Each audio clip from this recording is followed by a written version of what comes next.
Saudara, kita masih menantikan hasil rapat pleno internal Komisi Pemilihan Umum yang akan disampaikan sore ini terkait dengan penetapan Capres dan juga Cawapres yang akan berkontestasi di pemilu 2024 mendatang. Saat ini KPU sudah melakukan persiapan baik di luar gedung KPU sejak pukul 7 pagi tadi. Komisi Pemilihan Umum ruas Jalan Imam Bonjol, kawasan Menteng, Jakarta Pusat ditutup untuk mengantisipasi kerumunan aksi massa yang juga berlangsung pagi tadi, dan persiapan yang sudah dilakukan oleh personel polisi dan TNI, setidaknya ada 2.000 personel gabungan TNI Polri yang sudah berjaga di kawasan di Jalan Imam Bonjol, Menteng, Jakarta Pusat. Kita lihat ada kendaraan taktis dari kepolisian dan juga personel TNI yang sudah bersiaga di depan gedung KPU RI, dan Jalan Imam Bonjol yang ditutup sejak pukul 7 tadi juga ditutup dengan menggunakan barrier, dan terdapat pengalihan arus lalu lintas yang dilakukan oleh kepolisian untuk mengantisipasi jalan yang ditutup sejak pagi hingga nantinya penetapan Capres-Cawapres di gedung KPU RI selesai diumumkan oleh KPU, saudara. Ruas jalan baik dari gedung KPU maupun yang menuju KPU hingga Geraha Mandiri, saudara, ditutup. Salah satunya Jalan Imam Bonjol yang sudah ditutup sejak pukul 7 tadi. Tadi juga jurnalis Kompas TV Nanda Aprilia menyampaikan tidak hanya persiapan ataupun pengamanan yang dilakukan personel TNI Polri di depan gedung KPU, KPU juga sudah menyiapkan tempat untuk pengundian nomor urut Capres-Cawapres pemilu 2024 yang akan disampaikan besok Selasa 14 November 2023. Tadi panggung sudah berdiri dan besok rencananya akan diadakan makan siang bersama terlebih dahulu antara pasangan calon presiden dan calon wakil presiden dan juga Ketua dan Komisioner KPU. Untuk mengetahui seperti apa mekanismenya, kita akan menyapa jurnalis Kompas TV Niputu Trisnanda di studio mini KPU. Selamat sore Putu. Putu, seperti apa mekanisme penetapan calon presiden dan wakil presiden hari ini, Putu?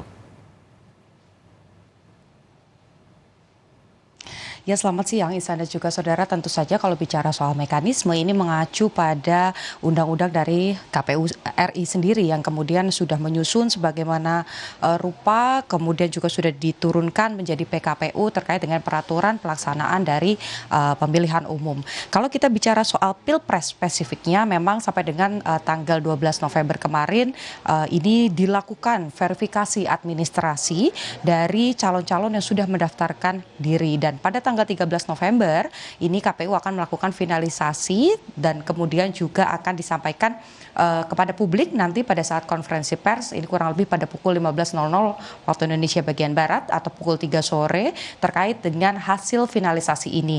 Apakah dari hasil verifikasi tersebut ketiga pasangan calon ini lolos seluruhnya atau ada yang tidak memenuhi syarat, seperti yang kita tahu bahwa belakangan hari ini banyak hal yang kemudian menjadi sorotan publik, baik itu soal pencalonan, kemudian juga persyaratan dari Capres dan juga Cawapres ini menjadi sorotan publik. Oleh karena itu, apa yang diputuskan oleh KPU pada sore hari nanti setelah menyelesaikan rapat pleno ini juga dinantikan oleh publik. Jadi urutannya, Ihsan dan juga saudara, kalau pertanyaannya terkait dengan agenda hari ini, yang pertama dari pagi tadi sampai dengan sore hari nanti akan dilakukan rapat pleno finalisasi secara tertutup. Tadi saya mendapatkan konfirmasi dari salah satu komisioner KPU, Ajus Melas, mengkonfirmasi bahwa sampai dengan saat ini, yakni pada pukul 14:22 rapat pleno masih terus dilakukan oleh seluruh komisioner dari KPU RI. Kemudian juga nanti setelah rapat pleno ini sudah finalisasi,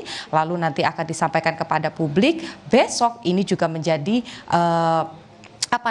yang ditunggu-tunggu, karena kalau kita lihat tadi juga sempat disampaikan oleh rekan Nanda Aprilia bagaimana kemudian KPU RI ini bersolek, ada panggung yang disiapkan, ada pengamanan yang dilakukan karena besok rencananya setelah pasangan calon ini ditetapkan sudah resmi atau administratif ini dinyatakan sudah aman begitu ya, lolos, nanti akan melakukan pengundian nomor urut nomor 1, 2, 3 atau berapa jumlah nanti pasangan calon yang dinyatakan lolos oleh KPU. Jadi dalam waktu dekat ini agenda terdekatnya adalah menunggu finalisasi dan besok akan melakukan pengundian nomor urut. Ihsan.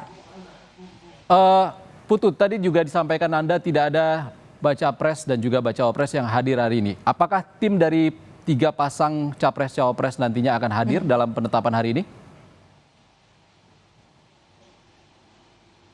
Ya, sebagai yang keputusan ataupun juga kebijakan dari KPU RI sendiri, ini memang sebetulnya apa yang dilakukan pada hari ini bisa diikuti oleh pasangan calon ataupun juga oleh perwakilan dari pasangan calon dan partai politik yang mengajukan diri ikut berkontestasi. Tetapi memang sampai dengan siang hari ini, baik itu pasangan, kita tahu ada 3 pasangan calon yang sudah mendaftar, ada Prabowo Gibran, kemudian juga ada Ganjar dan Mahfud MD, kemudian yang ketiga juga ada Anies Baswedan dan juga Muhaimin Iskandar. Ini ketiganya saya tidak melihat bahwa hadir di KPU pada hari ini. Kemudian perwakilan-perwakilan partai politik pengusung masing-masing paslon kami juga tidak melihat ada petinggi ataupun elit partai yang datang ke KPU.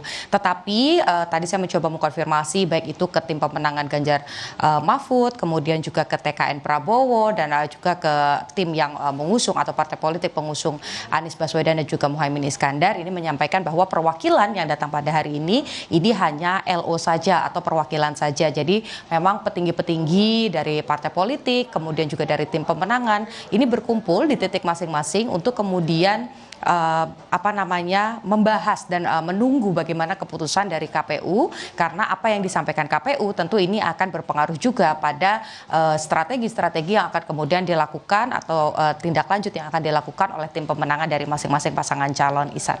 Baik, Putu, kami akan nantikan informasi terbaru dari Anda. Terima kasih Niputu Trisnanda melaporkan langsung dari Studio Mini KPU, Jakarta.